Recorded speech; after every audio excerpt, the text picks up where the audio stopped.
Yes, dear children. Now we are going to discuss today about the electrostatic induction. Now the body can be electrified by the two methods. One is charging by conduction. Charging by conduction.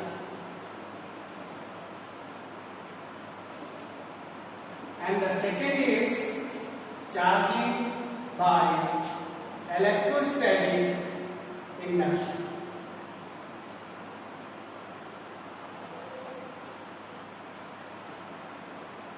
In the first method, charging by the conduction, we are taking the one charged body.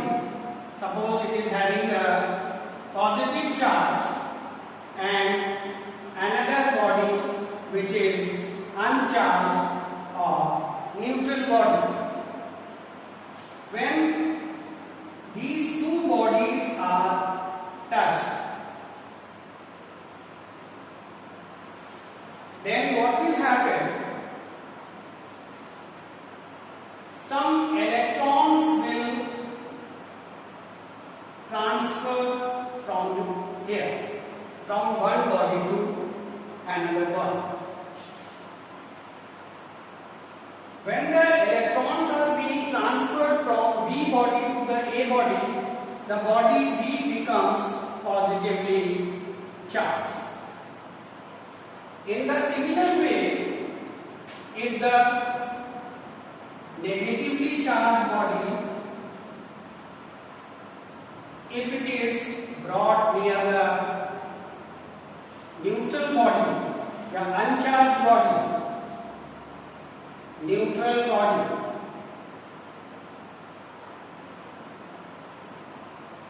then what will happen?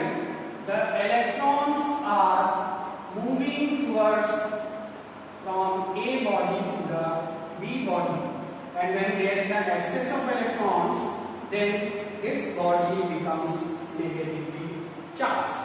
So children, this is the first method how the body gets electrified by the method of charging by conduction. Second method is the charging of any body, the neutral body, by electrostatic induction.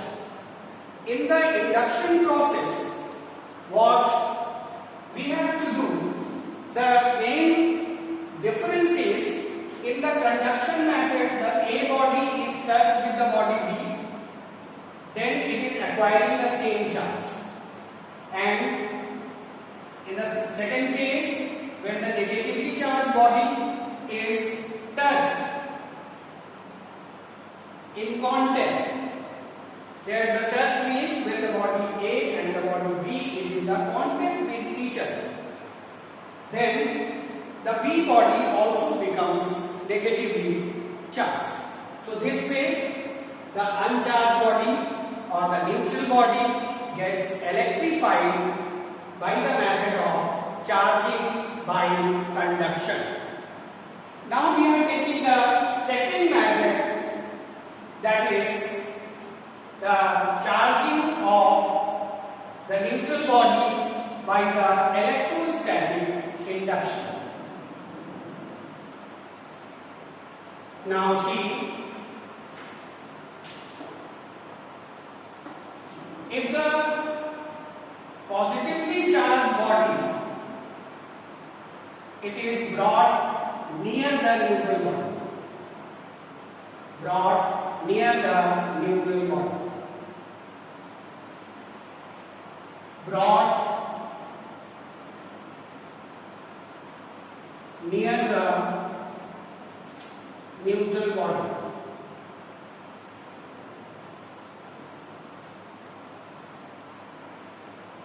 then what will happen? Because of this positive charge, in the neutral body B, the negative charge is accumulated at the nearer end, and due to the repulsion force of the Coulombian force, this positive charge is accumulated at the last step. So these are known as the bound charges. These are called the bound charges, and these are called the free charges because the force is less. That is why they are known as the free charges.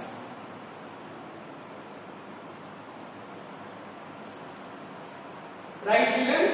So in the electrostatic induction, there is no physical contact between the body A and the body B. When the body A is brought near the neutral body, because of the attraction force, the electrons are gathered at this very edge, and because of the repulsion force, the positive charge is shifted on the last. So that is why the force is less, that is why they are known as the free charges. Now how this body gets electrified? It is not electrified yet, only the charges are being started. Now what we have to do, if this end is connected to the earth, if this is connected to the earth, then what will happen? These negative charges present in the earth, they will neutralize, or in a simple language we can say that this positive charge goes to the earth, and this figure is like this. This negative charge is here, and the positive charge goes to the earth. When body A is removed, then this negative charge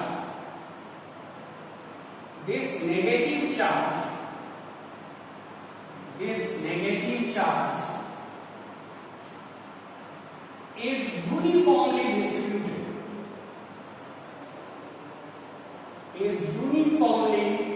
distributed.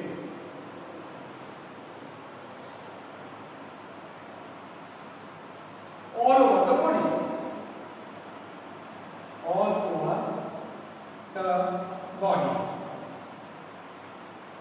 and the body gets electrified.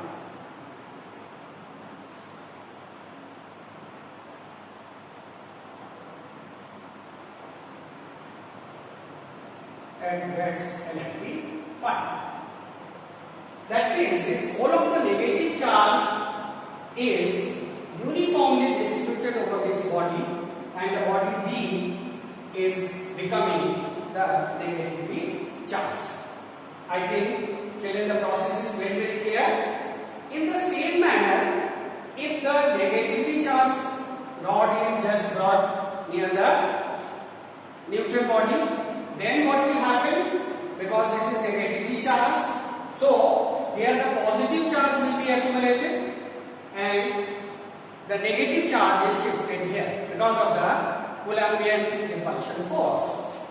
In that case, this positive charge is known as the bound charges, and negative charges which is shifted here, they are known as the free charges. Again the same procedure will be adopted. This end will be connected to the earth, so that the negative charge will go to the earth, and again this situation occurs on the body B. We are having only the positive charge. When again this body A is being removed, then again on the body B this positive charge is uniformly distributed and the body gets positively charged. Now the children, I think this electrostatic induction, it is very, very clear to you, and we can say this temporary electrification of a conductor when the charged body is brought near it is called electrostatic induction. if the charging body is removed, the charges induced on the conductor disappears. This is the beginning situation when this end is not connected to the earth. Then what will happen? When this body is removed, then this negative charge and this positive charge, they will intermingle and neutralizes each other, and again the body becomes neutral. So this is all about the charging or the electrification of the body by the two methods, that is the charging by conduction and charging by the electrostatic induction. Now our second topic is, children, the properties of charge. Now let us take the property of the charge.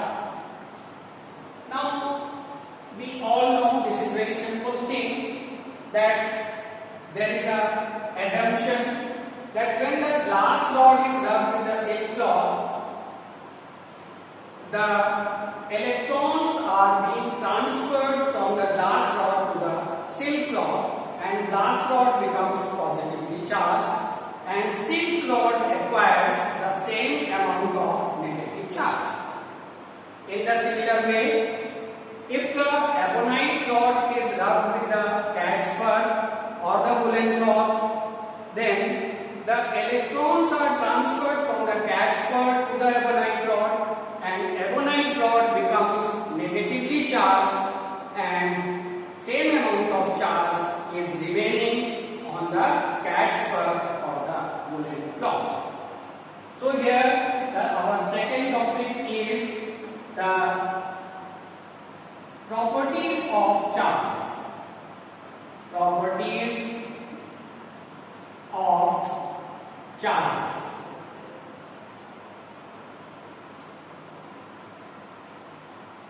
First property is the additive nature of charge.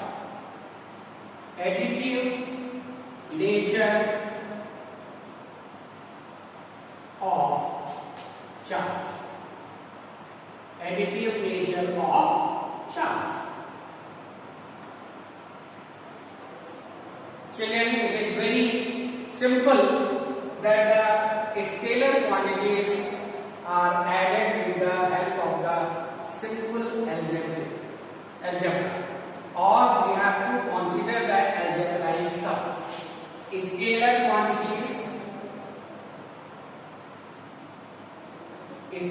quantities in which we have to take the algebraic sum.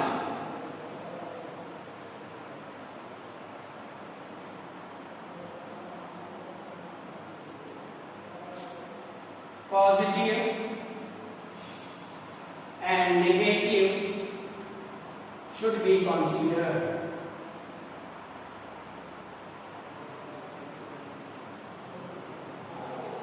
Should be considered. So if on the body or on the system AB we are having the several charges Q1, Q2, Q3, Q4 and so on, then the total charge or the net charge on the body is the algebraic sum of all the charges, Q1 plus Q2 plus Q3 and so on up to Qn. This is the additive property of the charges, that the charges are being added with the help of the simple algebra. Then the second property is the quantization of charge. Quantization of charge.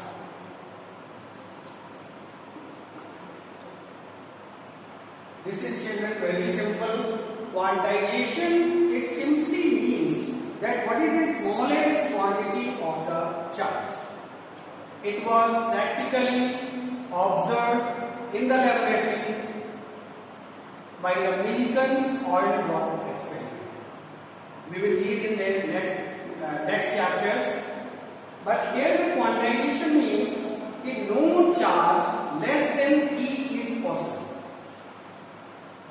यानी कहने का मतलब ये है कि E से कम charge possible नहीं हो सकता है, and E means the charge of the electron, that is 1.6 into 10 raised to the power minus 19 coulombs. बिल्कुल भी नहीं हो सकता है. This is the quantization of charge. So no charge less than E is possible, and all other charges are in the integral multiple of E. It means that plus minus E charge is possible, plus minus 2E charge is possible, plus minus 3E charge is possible, and so on, plus minus N E charge is possible. But if I am saying that 2.5 E, the charges in the fraction, it is not possible at all. If I am saying 0.75 E, this is also in the fraction, so this fraction charge is not possible according to the quantization of charge. So the formula becomes that Q is equal to plus minus N into E. This is called the quantization of charge, and N is equal to 1, 2, 3 and so on. So this is all about your quantization of charge. Similarly, the third property of the charge that is also very important, that is known as the conservation of charge. Conservation of charge, everywhere here everything is conserved. We have read the conservation of energy, we have read the conservation of mass, then the unification of conservation of mass and energy by Einstein. So everything is conserved. Mass is also conserved, as well as the charge is also conserved. In the conservation, the charge can neither be created nor destroyed. The total charge on an isolated system, it is constant. So if it is a constant, then we can easily say that if we rub the two bodies, then one is positively charged and another one is having the same amount of negative charge. So after rubbing, if we treat it as a one system, then again the total positive charge will be neutralized by the negative charge, and again the body becomes neutral. Now here we have to consider a very good equation just to understand this conservation of charge. The equation I am writing here, 0 and 1 plus 92 U235, and it is having the barium plus krypton plus 3 neutrons plus energy.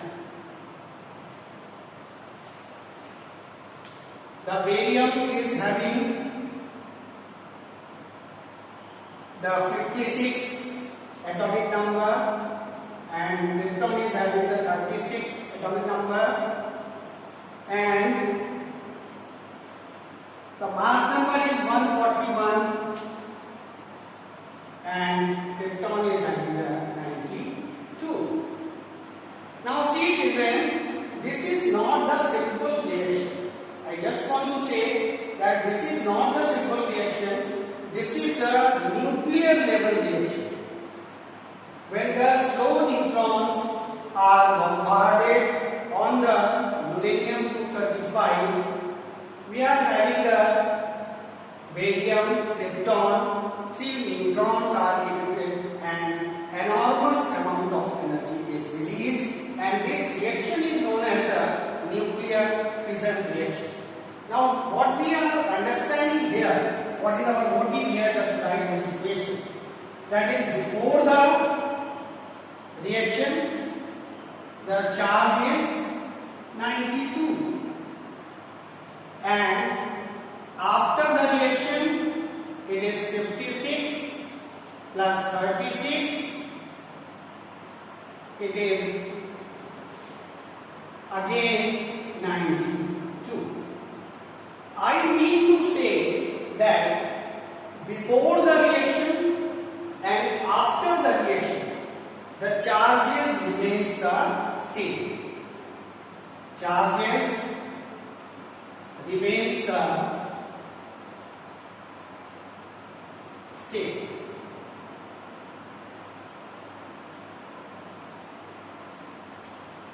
That means a very big reaction on the nuclear level, it happens, but there is no change in the charges before reaction and after the reaction.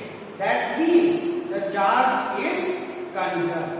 यानी कि reaction के पहले जितना charge था उतना ही reaction के बाद में भी चार्ज मौजूद है. So the charge can neither be created nor destroyed. It is a constant. This is called the conservation of charge. So we have discussed today the electrostatic induction and the three properties of charges. In our next session, we will try to discuss the vector form of the Coulomb's law. Thank you very much, children, and this is for all for today's session.